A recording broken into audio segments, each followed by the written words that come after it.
44-year-old Michael Lee Ellison is behind bars after fatally shooting his 27-year-old wife Nicole Ellison.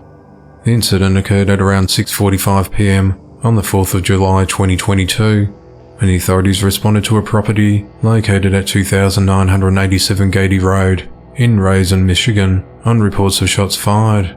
When officers arrived, they were flagged down by a motorist who said there was a woman laying in the ditch and a man near her with a gun who was identified as Michael. Deputies were able to talk Michael into putting the weapon down and was immediately taken into custody. The authorities said the victim was Michael's wife Nicole. The investigators discovered that a domestic dispute took place inside the couple's home. Michael said that during the end of an argument, he punched his wife several times after she told him their relationship was over. While she attempted to flee from the situation and ran outside to seek help, Michael said he shot her twice as she collapsed just outside their home. 2 young boys who were at the scene were taken from the residence and placed into the custody of their grandparents. Michael was arrested and is facing an open murder and a felony firearm charge. He is currently held at the Lenawee County Jail on a $10 million bond. 14-year-old Adam Stevenson is believed to have killed his father, 57-year-old John Stevenson, before turning the gun on himself. On the 6th of July 2022, John was supposed to have brought his son Adam over to his estranged wife Jill Stevenson's home by 5 p.m, but when she hadn't heard from either of them, she went out looking for them. At around 6 p.m, the boy's mother arrived at John's home, where she once used to live, located at 9273 Creighton Drive in Powell, Ohio. When she got to the doorway, she found her son on the floor of the entrance with a gunshot wound to his head.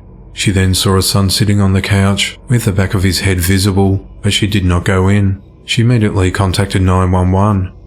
She told the dispatcher that her husband killed their son. When the authorities arrived at the scene, they said they don't believe that's what's happened. Chief Deputy Jeff Belzer said they found the father and son dead at the home, and the case has been investigated as a murder-suicide. They said the initial evidence collected at the scene led them to believe that the son shot the father before taking his own life. He said that this type of loss is a tragedy for a family and the friends to endure. But with 2 family members, one being the young teen, it borders on unbearable. He said we cannot speculate as to a motive, as our goal to bring as many answers to the family's questions to help them as they grieve and try to make sense of it all.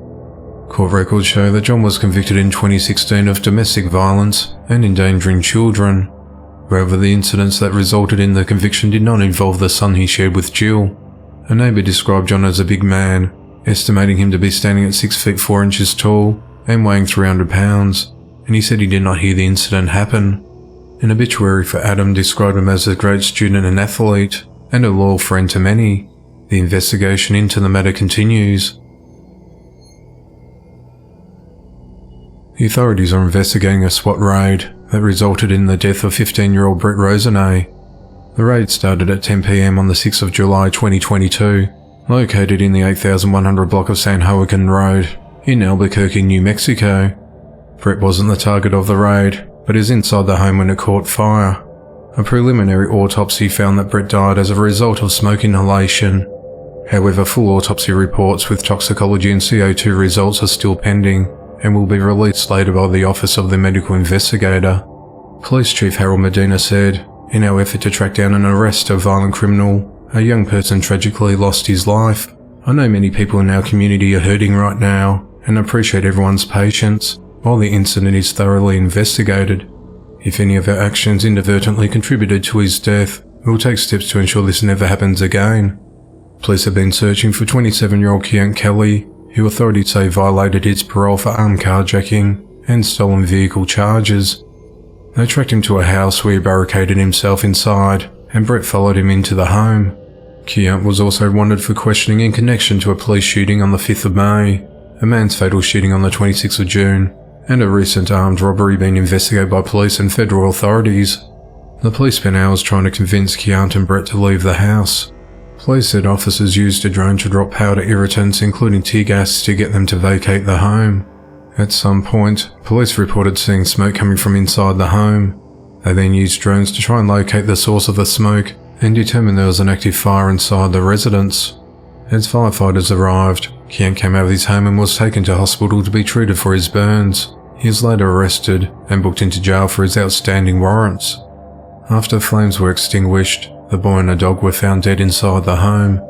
The police chief acknowledged the possibility that the devices used to introduce irritants into the home may have caused the fire. A multi-agency task force is conducting a criminal investigation, and the results will be forwarded to the district attorney for review. The Albuquerque Police Department will also conduct an administrative investigation to determine whether any policies were violated